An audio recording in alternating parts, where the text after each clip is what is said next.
नमस्कार। पहले के ज़माने में लोग स्त्री शिक्षा का बहुत विरोध करते थे। उन्हें लगता था कि यदि लड़की पढ़ी लिखी है तो वो घर नहीं संभाल सकती, उसके बहुत सारे नखरे होंगे। उन्हें लगता था कि यदि लड़की को किताबों का ज्ञान हो गया तो उसे गृहस्थी नहीं आएगी।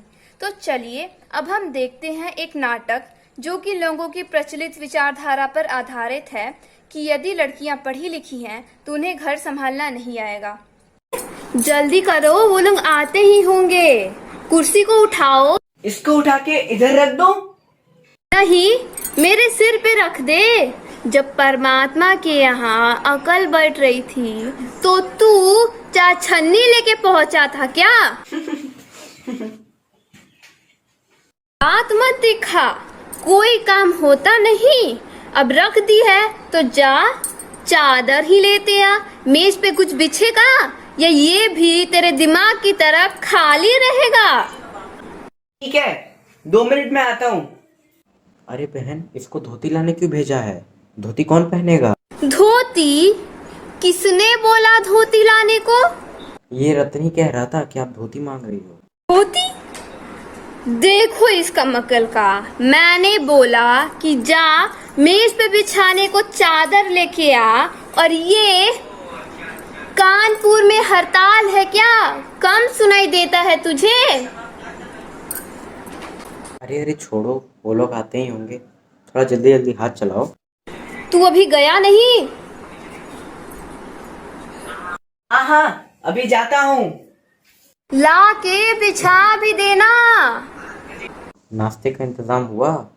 एक बार देख लेना, कुछ छूट ना गया हो। नाश्ता तो तैयार ही है, बाजू वाले कमरे में रख देना। ठीक है, मैं एक बार देख लेता हूँ। अरे समोसे नहीं हैं। क्या कहा? समोसे नहीं है? रतन कहाँ गया? रतन, अरे ओ रतन। हाँ मौसी। क्यों रे रतन, एक काम नहीं होता तुझसे? समोसे कहाँ हैं? पेट में। क्यों भैया, यही सिखाया है इसको? अरे मेरी तो सुनता नहीं है। जा जल्दी समोसे लेके आ। अरे अरे, अगर ये समोसे लेने जाएगा तो यहाँ का काम कौन करेगा? और वो लोग तो अभी आते ही होंगे, काम कैसे होगा यहाँ का? ग्रामोफोन बाजा होता है ना? हाँ, क्यों? 2 तरह का होता है। एक इंसान का बनाया हुआ, उसे जब चाहे तब चला कर रोक लो। और एक परमात्मा का, उसे बंद तो क्या, रोका भी नहीं जा सकता।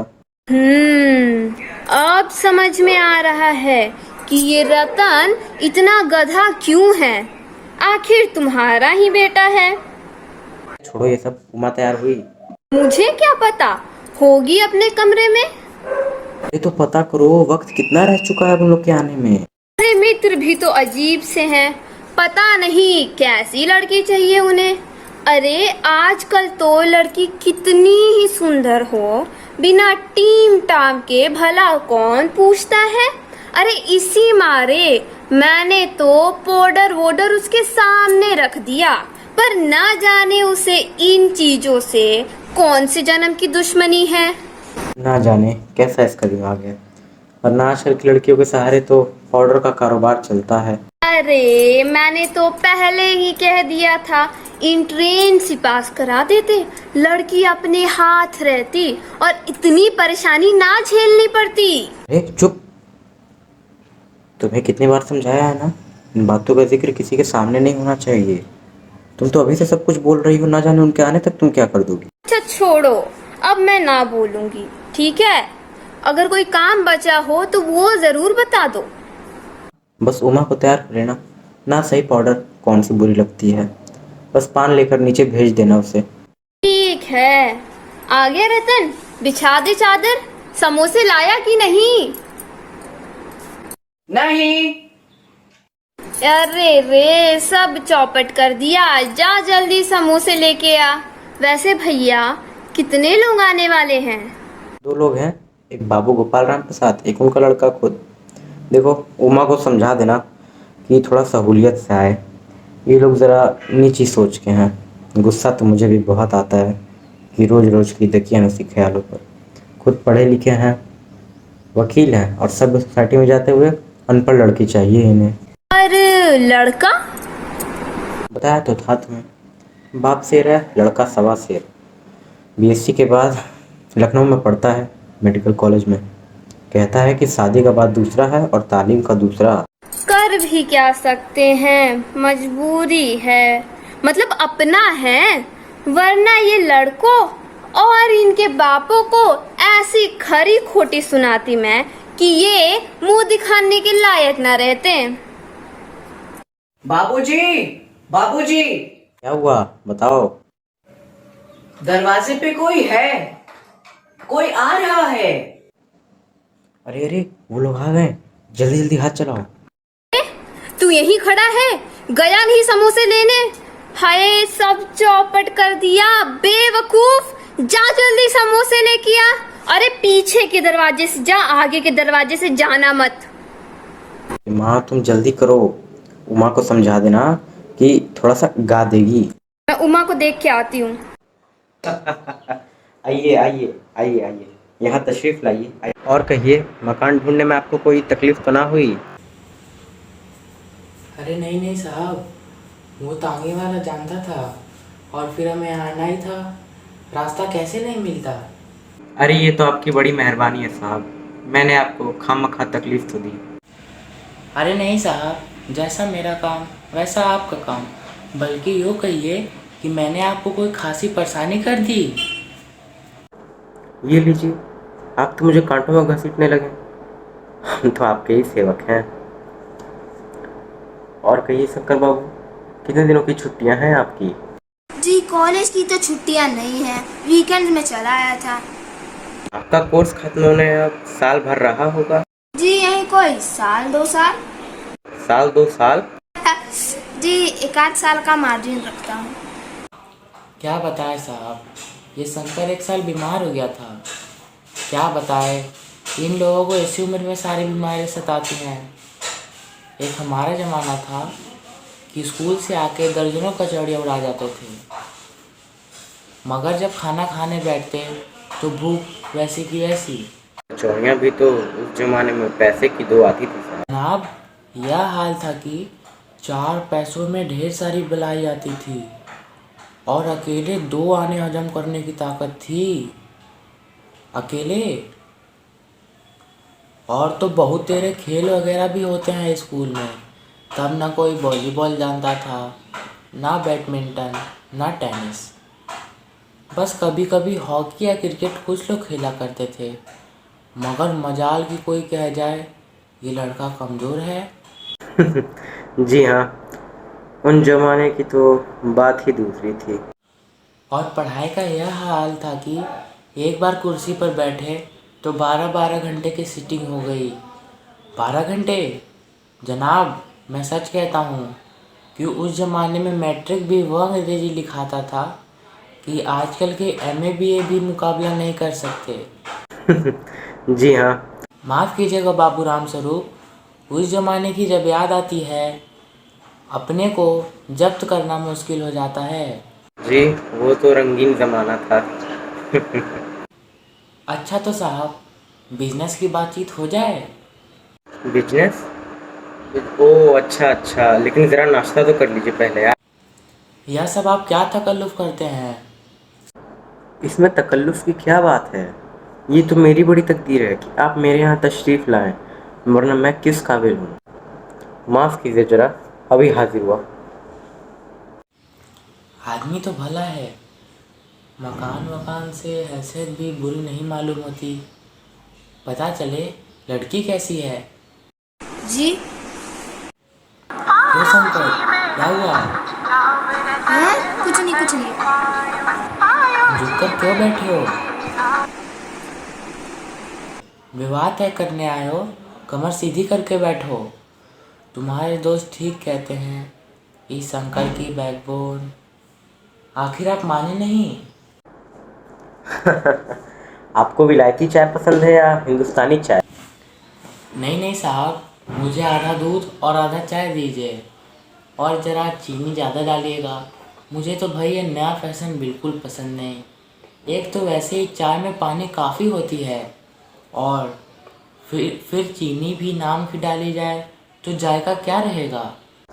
कहते तो आप भी सही हैं।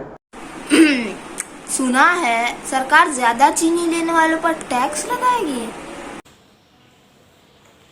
सरकार जो चाहे सो कर ले, पर अगर आमदनी करनी हो तो सरकार बस एक ही टैक्स लगाना चाहिए। वह क्या? खूबसूरती पर टैक्स? मजाक नहीं साहब, यह ऐसा टैक्स है कि देने वाला चू भी ना करेगा। बस शर्त यह है कि हर एक औरत पर यह छोड़ देना चाहिए कि वह अपनी खूबसूरती के स्टैंडर्ड के माफिक अपने ऊपर टैक्स तय कर ले। फिर देखिए सरकार की कैसी आमदनी बढ़ती है। वाह वाह, खूब सोचा वाकई आपने। आजकल ये खूबसूरती का सवाल बड़ा ही बेढप है। हमारे ज़माने में तो कभी ये सवाल उठता भी ना था। लीजिए। कभी नहीं साहब, कभी नहीं। क्यों शंकर बाबू, आपका क्या ख्याल है? जी किस मामले में? यही कि शादी में खूबसूरती की हिस्सेदारी कितनी होनी चाहिए? यह बात दूसरी है बाबूराम स्वरूप। मैंने आपसे पहले भी कहा था, लड़की का खूबसूरत होना निहायत ज़रूरी है, कैसी भी हो, चाहे पाउडर वगैरह लगाए चाहे वैसी ही। बात यह है कि हम आप मान भी जाए, मगर घर की औरतें तो राजी नहीं होती। आपकी लड़की तो ठीक है। जी, वो तो आप भी देख ही लेंगे। देखना क्या, जब आपसे इतनी बातचीत हो चुकी है तब तो यह रस्म ही समझिए। ये तो आपकी बड़ी मेहरबानी है साहब, वरना मैं किस काबिल हूँ। और जायजा तो मिले गया होगा। जी, जायचा का मिलना क्या मुश्किल बात है। ठाकुर जी के चरणों में रख दिया, मतलब खुद ब खुद मिल गया। यह ठीक किया आपने, बिल्कुल ठीक। लेकिन हाँ, ये जो मेरे कानों में भनक पड़ी है ये तो गलत है ना। क्या? क्या भनक पड़ी आपके कानों में? यह पढ़ाई लिखाई के बारे में। जी हाँ, साफ बात है साहब, हमें ज़्यादा पढ़ी लिखी लड़की नहीं चाहिए। मेम साहब तो रखनी नहीं, कौन भुगतेगा इनके नखरों को। बस हद से हद मैट्रिक पास होनी चाहिए। क्यों शंकर? जी हाँ, कोई नौकरी तो करानी नहीं। नौकरी का तो कोई सवाल ही नहीं उठता। कुछ लोग कहते हैं कि जब आपने अपने लड़कों को बीए एमए तक पढ़ाया है तब उनकी बहुएं भी ग्रेजुएट लीजिए। भला आप पूछे इन अकल के ठेकेदारों से कि क्या लड़कों की पढ़ाई और लड़कियों की पढ़ाई एक बात है? अरे मर्दों का तो काम है पढ़ना और काबिल होना। अगर औरतें भी वही करने लगी, अंग्रेजी अखबार पढ़ने लगी, पॉलिटिक्स वगैरह में बहस करने लगी, तो हो चुका गृहस्थी। जनाब, मोर के पंख होते हैं मोरनी के नहीं, शेर के बाल होते हैं शेरनी के नहीं। हाँ, मर्द की दाढ़ी होती है और औरतों के नहीं। हाँ, वह भी सही है। कहने का यह मतलब है कि कुछ बातें दुनिया में ऐसी हों जो सिर्फ मर्दों के लिए है, और ऊंची तालीम भी ऐसी चीज़ों में से एक है। अरे चाय और लीजिए। अरे बस बस, धन्यवाद, पी चुका। और गोपाल प्रसाद जी, आप तो चाय ले ही नहीं रहे हैं, आप भी लीजिए। बस साहब, अब तो ख़त्म ही कीजिए। अरे आप तो कुछ ले ही नहीं रहे हैं, चाय के साथ टोस्ट नहीं खाते क्या? क्या बताऊं, वो समोसे। नाश्ता ही तो करना था साहब, कोई पेट तो भरना नहीं। और फिर मैं समोसे खाता भी तो नहीं। अरे जरा पान भिजवा देना, कुछ ठंडा पीने को मंगवाऊं क्या? जी नहीं। यही है आपकी लड़की। लाओ बेटा, पान मुझे दो। चश्मा? जी हाँ, वो तो पिछले महीने इसकी आंखों में दुखनी आ गई थी, इसलिए कुछ दिनों के लिए चश्मा लगाना पड़ गया। पढ़ाई वढ़ाई की वजह से तो कुछ है नहीं। अरे नहीं साहब, वो तो मैंने अर्ज किया ना। बैठो बेटी। वहां बैठ जाओ उमा, उस तख्त पर अपने बाजे बाजे के पास।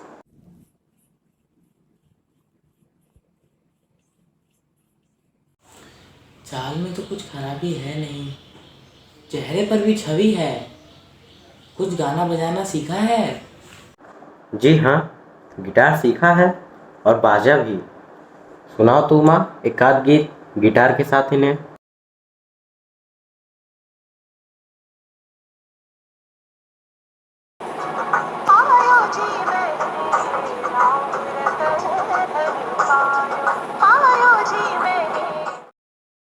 क्यों, क्या हुआ उमा? गाना पूरा करो। नहीं नहीं साहब, काफ़ी है। लड़की अच्छा गाती है।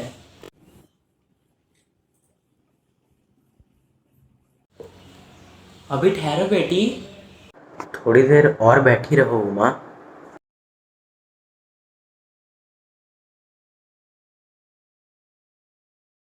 तो तुमने पेंटिंग वेंटिंग भी?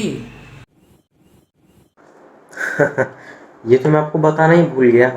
ये जो तस्वीर टंगी है इस दीवार पर, कुत्तों वाली, इसी ने खींची है। और वो जो उस दीवार पर है उससे भी। ये तो बहुत अच्छा है। और सिलाई वगैरह? अरे सिलाई तो सारे घर का इसी के जिम्मे रहता है। यहाँ तक कि ये जो कमीज है मेरी, इसी ने सिली है। ठीक। हाँ बेटी, तुमने कुछ इनाम विनाम भी जीता है? जवाब दो उमा, जरा शर्माती है। इनाम तो इसने। जरा इसे भी अपना मुंह खोलना चाहिए। माँ देखो ये क्या कह रहे हैं, जवाब दो इन्हें। क्या जवाब दूं मामा जी? जब कुर्सी मेज बिकती है तब दुकानदार कुर्सी मेज से कुछ नहीं पूछता, सिर्फ खरीदार को दिखा देता है। अगर पसंद आ गई तो अच्छा है, वरना। माँ माँ।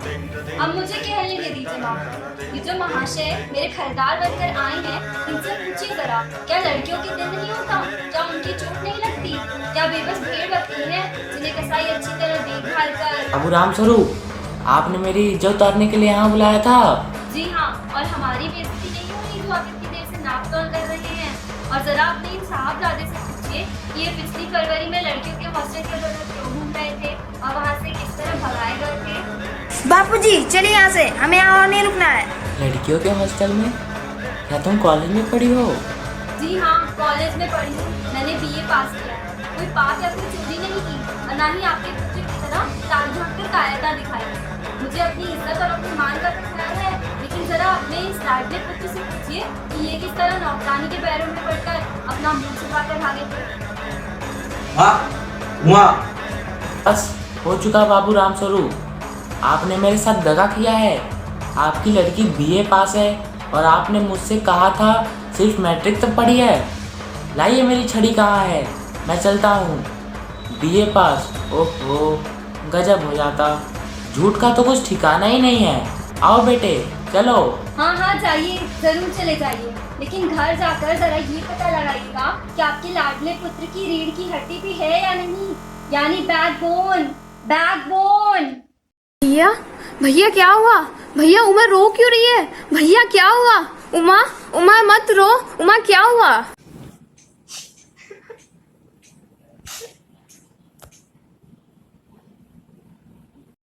अरे समोसे आ गए।